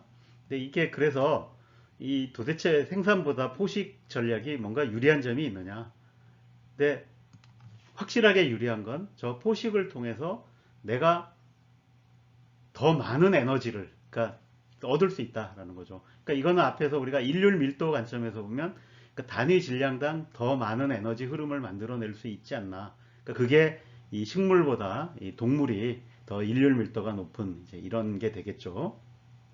근데 약간 그 비유적으로 표현하자면 그 우리 사회에서도 보면 이 제조업만 그 중요한 게 아니라 어떻게 보면 그 유통업 또 중요하고 심지어는 그 유통업이 더 커질 수도 있잖아요. 그죠? 그러니까 이 생태계 에너지 생산에서도 이 생산을 담당하는 이 식물계보다 이제 유통을 담당하는 이게 이 동물계가 더 번성할 수도 있는 거죠. 물론 이제 생산이 돼야 되겠지만, 근데 어쨌든 그런 생태계도 이런 그 에너지 흐름 구조를 만들다 보니까 이 에너지라는 것이 그 결국 그 진화에 이제 동인이 된다라고 했죠. 이게 결국 그 피식자와 포식자가 항상 그 공진화 과정을 거쳐서 굉장히 고도의 시스템, 개들을 이제 만들어냈다라는 거죠. 그 다음에 심지어는 그 다른 종뿐만이 아니라 같은 종끼리 안에서도 굉장한 이제 경쟁을 이제 만들게 되는데 그 뭐 인간이 하는 전쟁이 그거하고 직접적으로 얼마나 연관이 있는지 모르겠지만 어쨌든 거의 대부분의 종들이 이런 경쟁 속에서 이제 에너지 조금 더 얻어보려고 살고 있다 뭐 이런 거죠. 자, 그 다음에 그런 그 생태계 안에서 인간은 그 놀라운 새로운 걸 하나 발견을 했죠. 발명이라고 해야 될 수 있는데 그게 바로 이제 농사를 짓기 시작했다는 거죠. 농경을 했다라는 거죠. 근데 물론 그, 이, 그 농경, 이렇게 문명의 역사 설명할 때 한번 했죠. 그 인류가 최초로 농경을 시작한 종은 아니다. 뭐, 개미 같은 것들 이미 하고 있었다. 그죠? 인간보다 훨씬 먼저. 근데 거기에서도 그럼 왜 그 인류가 이제 농경을 했느냐 설명을 조금 했었죠. 그래서 인구의 증가와 이제 지리적 적합성 이런 것들을 요인에 의해서 이제 농경이 이제 등장을 했는데 그거를 에너지 관점에서 보면 이걸 어떻게 볼 수 있느냐. 그러니까 생태계 전체에서 그전에는 생물이 생산해 놓은 에너지를 그러니까 그 나눠 가졌죠. 그때 처음에 이제 그 펼쳐져 있던 생태계에서 그 인간이 농사를 짓기 시작하면서 결국 그 생산된 에너지가 인류에게 이 편중이 돼서 이제 흘러가기 시작했다라는 거죠. 그래서 이제 그 결과 결국 생태계 재편성이 일어나면서 인류가 다른 종들보다 훨씬 많은 에너지를 이제 가져와서 굉장히 성공적이 됐죠. 그래서 이 인류가 지금 엄청난 이제 인구 증가를 겪어서 지금 이제 뭐 100억까지 갈 거다 뭐 이런 얘기를 하고 있죠. 근데 그의 이제 그 뒷면에는 그 다른 종들은 결국 이 밀려나서 에너지를 못 얻고 그래서 결국 멸종으로 가는 그래서 지금 이제 6차 대멸종에 이르게 됐다라는 거죠. 물론 이 농경에 대해서 설명하면서 농경의 역설 얘기도 했었죠. 그래서 이런 걸 통해서 이 인류 전체가 누리는 에너지 양은 더 많아졌지만 과연 그게 더 편안한 삶을 갖다 줬냐. 아마 개체의 입장에서 보면 그렇지 않은 것 같다라는 얘기를 했었죠. 인류종 전체로 보면 물론 당연히 전체가 늘어났으니까 더 번성을 이제 하게 된 거죠.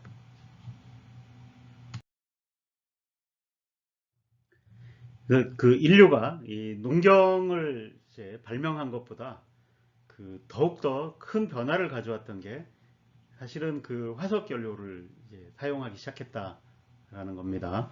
그러니까 적어도 이 수치상으로는 이제 그렇다라는 거죠. 그래서 이 화석 연료라고 하는 게 이거는 발명이라기보다는 어떻게 보면 어느 날 길 가다가 그 큰 돈이 들어있는 지갑을 주운 것 같은 약간 그런 거라고 이제 볼 수도 있겠습니다. 그래서 이 화석 연료는 사실 태양광 에너지에서 왔지만 이제 그 저장돼 있었던 거죠. 지구 표면에. 그래서 이 석탄하고 석유 같은 것이 있는데 이게 이제 뭐 고생대, 중생대 그러니까 이런 데서 이 나무나 이 동물성 플랑크톤, 조류 이런 것들이 쌓여서 이제 만들어졌던 것이었는데 그게 어느 날 인간에게 발견이 돼서 이제 이거를 이제 쓰기 시작했던 거죠. 근데 저거를 쓰면서 이 인간이 사용할 수 있는 이제 에너지가 급격히 증가를 합니다. 이게 자, 여기 그 얼마나 급격히 증가했나라고 하는 것을 이 그림에서 볼 수 있을 겁니다. 지금 이렇게 연도별로 이 1850년대부터 이제 지금까지 여기 보면 그 이제 어떤 에너지를 쓰는데 맨 밑에 빨간색이 바이오매스, 그러니까 이 광합성 같은 걸로 생산해낸 이제 에너지 그죠? 그거는 큰 변화가 별로 없죠. 예, 그때나 지금이나 뭐 그 정도인데 그 위에 석탄, 이제 석탄이 쓰는 이제 에너지가 처음에 이제 이 석탄부터 쓰기 시작했던 거죠. 자, 그 다음에 요 그 노란 거는 이제 석유, 그 다음에 천연가스, 가스고, 그 다음에 이건 이제 수력, 그 다음에 이제 원자력 핵발전이 있는데 지금 이 상황을 보면 결국 뭐 다 해봤자 결국 요 세 가지, 그러니까 결국 화석 연료가 압도적으로 많은 양을 차지하고 있죠. 그래서 그 영향, 그러니까 결국 저거를 통해서 저 화석 연료를 씀으로써 이제 기계화, 그러니까 기계라는 걸 돌릴 수 있게 됐고, 그 다음에 그 기계로 농사를 훨씬 잘 짓고 제조업도 많이 늘고 뭐 했던 거죠. 그 다음에 일단 그 농업 생산물도 많이 늘어났더니 굉장히 중요하죠. 그래야 먹고 살아야 되니까 일단. 근데 그 다음에 비료도 만들 수 있게 됐다라는 거죠. 20세기에. 근데 그게 20세기에 이 엄청난 인구 증가를 설명할 것 같아요. 근데 그와 더불어서 결국 그 20세기의 문명이 알고 보면 저 화석 연료가 공급해준 에너지 덕택이 아닐까. 그러니까 이렇게까지 생각해 봐야 되는 거죠. 그러니까 그래서 지금 이렇게 급격하게 늘어난 에너지, 이걸 이제 쓰고 있는데, 앞으로도 계속 이렇게 쓸 수 있을 거냐, 그 미래에는 다른 에너지를 쓸 거냐, 이런 거 생각해 봐야 되는데, 지금 많은 사람들이 얘기하는 게 이거죠. 그 화석 연료를 갑자기 많이 사용하게 됨으로써 결국 저게 저장돼 있던 탄소를 다 태우는 거니까 이산화탄소가 갑자기 급격히 늘어나는 거죠. 그리고 이게 대기의 변화를 가져와서 기후 위기를 이제 오고 있고 이것을 이제 심각하게 걱정하고 있는 거죠. 그 다음에 그 현재 인류가 보면 화학 에너지를 여전히 많이 쓰지만 그러니까 그거를 이제 많은 부분을 전기 에너지로 이제 바꿔서 쓰고 있죠. 그래서 저게 전기 에너지가 어떻게 보면 화학 에너지보다 훨씬 더 편리한 이제 도구가 될 수 있을 거다. 에너지 형태가. 근데 물론 인간은 한계가 있죠. 그 어쩔 수 없이 생명체고 그 화학 에너지를 바탕으로 먹어야 사니까. 근데 전기 에너지로 넘어갈 수 있을까? 뭐 이제 이런 거 고민을 했는데 어쨌든 그런 관점에서 보면 그러니까 이 생명체가 만들었던 그 에너지 생산과 저장, 그다음 공급 이런 것들이 이 뭐 엽록체와 미토콘드리아가 태양전지하고 배터리로 이제 바뀌는 그런 것도 한번 상상해 볼 수 있겠죠. 그래서 이 에너지의 활용이 그 생명의 진화, 그 다음에 문명의 진화, 그러니까 이런 데 가져온 변화를 한번 전체적으로 이렇게 살펴봅시다. 그래서 기본적으로 이 진화 과정의 에너지가 중요한 건 이 생명 유지에는 에너지가 필요하다라는 거죠. 그래서 이 광합성이라는 걸 이제 발명을 했고, 그 다음에 그거를 이제 그 공생이라는 걸 통해서 결국 이 원핵 세포에서 진핵 세포로 이 진화를 했던 거죠. 그러니까 그게 그 에너지를 생산하고 활용하는 게 이게 굉장히 그 중요한 부분이다라는 걸 이제 보여주는 거라고 생각을 합니다. 그리고 그 결과로서 이 대기 중에 이제 산소가 증가했고 그게 이제 우리가 살고 있는 이 지구 대기 환경, 그 표면 환경을 크게 바꿔놔서 이 새로운 에너지 활용법도 등장한 거죠. 그래서 산소 호흡을 통한 활용법이 이제 등장해서 결국 이런 것들이 결국 이 다세포 생물이 번성할 수 있는 이 기반이 됐고, 그 다음에 뭐 이제 좀 약간 그 더 작은 영향일 수 있지만 이런 산소가 이 대기의 오존층을 형성하고 자외선을 차단했기 때문에 그러니까 이 해양에 살던 생명체가 이제 육지로 진출을 해서 거기서도 이 번성을 할 수 있게 됐다. 뭐 이런 등등. 그래서 이런 이 에너지의 활용 과정이 이 진화, 생명의 진화에 이제 얼마나 중요한가를 보여주는 몇 가지 간단한 예를 이렇게 볼 수 있습니다. 이 에너지의 활용이 그 문명의 진화에도 당연히 이제 큰 영향이 이제 있을 수밖에 없을 텐데, 그래서 이 인류의 그 에너지 소비량의 변화를 보면 이게 여기에 이제 그림으로 이렇게 그려놨습니다. 네, 이게 이 에너지 소비량이 커지면서 결국 그 인간의 활동이 그 확장되어 온 역사를 보여준다 하는 걸 이제 알 수 있습니다. 그래서 이, 이 시대별로 또는 이렇게 그 문명별로 이게 그 사용하는 에너지의 종류의 양과 그러니까 종류와 양의 변화를 이제 한번 살펴봐야 됩니다. 근데 우리는 기본적으로 생명체라 이 생존을 위해서는 어쩔 수 없이 이제 꾸준히 이 화학 에너지를 이용해 왔던 거죠. 결국 이 그림에서 보시면 그 에너지 사용량을 이제 그려놓은 건데 이렇게 이쪽으로 가면은 그러니까 이 사회를 보여주는 거죠. 그러니까 이 초기 그러니까 이제 그 원시 인간에서 그러니까 이 사냥을 하던 시절, 그러니까 수렵 채집 시절, 그 다음에 초기 농경, 그 다음에 이 후기 농경, 그다음에 산업 사회, 지금 기술 사회 이렇게 오면서 당연히 이렇게 그 음식을 통해서 얻는 그러니까 그런 것들도 이제 늘어났는데 보면 식물을 통해 얻는 거는 별로 안 늘었다라는 걸 알 수 있죠. 동물 소비를 통해서 이제 그러니까 동물을 많이 키웠다는 얘기죠. 이게 어떻게 보면 약간 비효율적으로 간 것일 수도 있는데 어쨌든 이런 식으로 했는데 전체적으로 이거는 큰 변화가 없었다.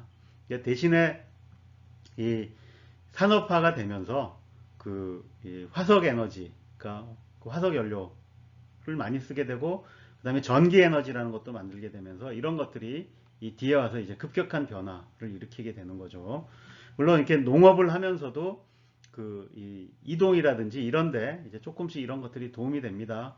그래서 늘어나는 추세가 보이지만 근데 결국은 이 근대에 와서 그러니까 산업혁명이 일어나고 산업사회로 바뀌고 기술사회로 바뀌면서 이 먹는 거 외에 그 에너지 소비량이 이제 엄청나게 늘었다라는 걸 이제 이 도표가 보여주는 거죠.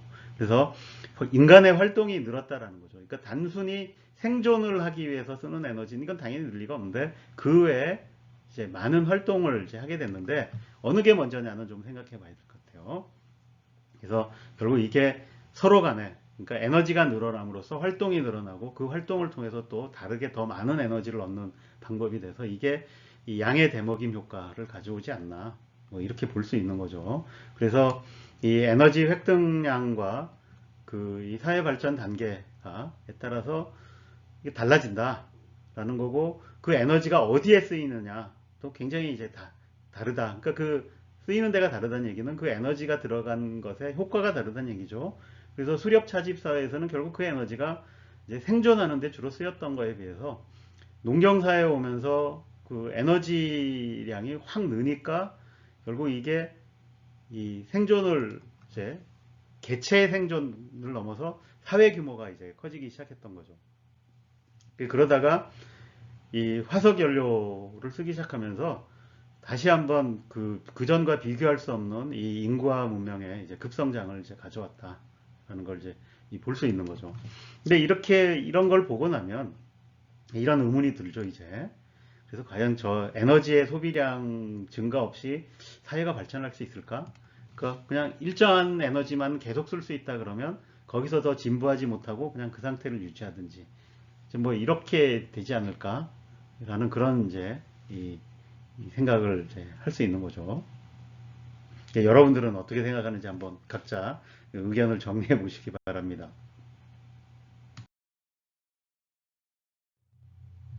이번에는 이렇게 그림을 하나 보여주려고 하는데 이 그림은 전체적으로 여기서 보면 이제 인구수도 표시가 돼 있고 그 다음에 그러니까 까만색은 이제 인구수고 여기 파란색으로 표시된 거는 이제 사회 발전 지수라는 건데 대체적으로 이제 인간의 개인당 에너지 소비량이 얼마나 늘었나가 하고 이제 비슷한 거다라고 보시면 됩니다.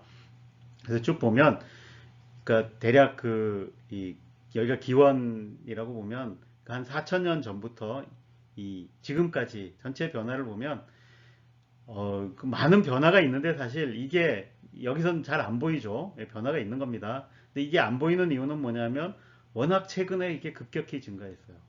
그러니까 20세기의 증가량이 너무나 그 전세 시대의 변화를 압도하기 때문에 여기가 이게 엄청나게 이제 증가를 했다는 거죠. 물론 그 전에도 꾸준히 증가해 왔는데 그게 이 증가에 이제 비할 바는 아니다라는 거죠. 그리고 이 증가가 바로 그냥 겉보기에는 이 화석연료의 사용과 관계가 있어 보인다라는 거죠. 그래서 이 에너지 획득량이 증가해서 그리고 인구가 증가하고 그다음에 그 인구 증가의 뭐 결과인지 어쩐지 어쨌든 이 정보량도 엄청나게 이제 증가를 했습니다. 근데 이렇게 인구가 증가하다 보니까 결국 또 이제 그 문제가 있죠. 왜냐하면 지구라고 하는 건 한정된 공간이니까. 그러니까 그리고 지구에서 그럼 우리가 얼마나 에너지를 더 끌어다 쓸 수 있느냐. 그러니까 뭐 이런 활용할 수 있느냐의 문제도 있으니까 이게 궁극적인 한계가 있을 것 같긴 한데, 근데 우리가 이 지난 세기에 겪은 이 경험이 너무나 급격해서 그래서 그리고 그러면서 동시에 사회도 굉장히 발전을 했죠.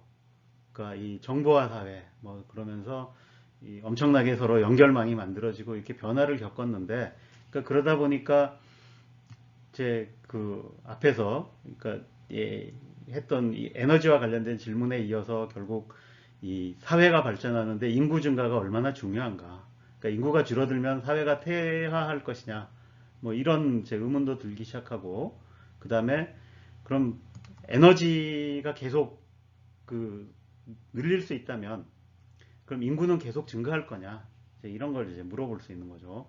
근데 현재 요 추세만 가지고는 이게 이제 판단이 쉽지가 않죠. 그래서 이 최근에 급격한 이 인구 에너지 획득량의 증가가 도대체 어떤 의미냐? 근데 이게 물론 그 예측은 항상 두 가지가 있을 수 있죠. 계속 증가할 거다와 이게 그 보통 얘기하는 그 성장 곡선을 따를 거다. 그러니까 이 보통 생태계에 존재하는 이 대부분의 종들이 뭔가 이 에너지 같은 거를 풍부하게 얻으면 막 그 급격히 증가하지만 그 개체수가 어느 순간에 한계에 도달하면 이렇게 이 포화가 돼서 이런 식으로 이제 이 그 S자 곡선을 그리죠. 이걸 이제 성장 곡선이라 그러는데 이렇게 될 거냐? 뭐 근데 뭐 지금 현재 봐가지고 그거 판단하기 어렵죠. 근데 인구만 생각하면 그 우리나라 같은 경우에 이제 인구가 줄어들 거라고 예측이 되고 많은 선진국에선 줄어들 거라고 예측이 되니까 아마도 성장 곡선처럼 될 가능성이 높은데 그럼 과연 그 인구가 이제 성장을 멈추면 그 유한한 인구 가지고도 그러니까 아니 그 인구의 증가 없이도 계속 그 상태에서 사회가 발전할 거냐 그러니까 이런 건 이제 의문이 들 수도 있죠. 근데 아주 극단적인 경우에는 이렇게 될 수 있을 거다라고 또 볼 수 있는데 그거는 인간이 지금 이 20세기, 21세기에 보여준 그 기술 혁신을 생각하면 그 기술 혁신을 통해서 끊임없이 에너지를 더 많이 얻고 식량도 확보하고 하면서 엄청난 이제 또 다른 한 단계 더 업그레이드되는 발전이 있을 수 있다. 뭐 이렇게 생각해 볼 수도 있는 거죠. 자, 이번 수업에서는 이 에너지의 관점에서 이 빅히스토리를 이제 어떻게 볼 것인가에 대해서 살펴봤습니다. 그래서 이 우주의 진화 과정, 그러니까 뭐 그 물리적 진화, 그다음에 생물학적 진화, 문화적 진화 이런 것들을 내가 에너지를 통해서 살펴보기 위해서 일률 밀도라는 이제 개념을 가지고 이게 그 복잡계가 더 복잡하다라는 것을 일률 밀도의 증가로 한번 살펴볼 수 있겠다. 그러니까 이런 것들을 설명을 했고, 그 다음에 그 에너지라고 하는 것이 이런 진화 과정에 이 동인이나 또는 동력으로서 분명히 역할을 하는 것을 이제 조금 이제 엿볼 수 있다라는 걸 봤습니다. 그리고 그런 진화 과정에서 이제 이 그 에너지를 획득하고, 그 다음에 그런 걸 어떻게 이제 활용하는가에 따라서 결국 그 생명체의 진화라든지 운명의 진화 이런 것들이 크게 영향을 받아왔다라는 것을 이제 볼 수 있었습니다. 아마 여러분들도 한번 다 각자 생각해 보시고 이게 이런 관점에서 다양한 현상을 볼 수 있겠구나. 그러니까 이런 이제 것들을 하나씩 본인이 생각한 것도 하나씩 이제 가지고 있었으면 좋겠습니다. 자, 오늘 수업은 이것으로 마치겠습니다.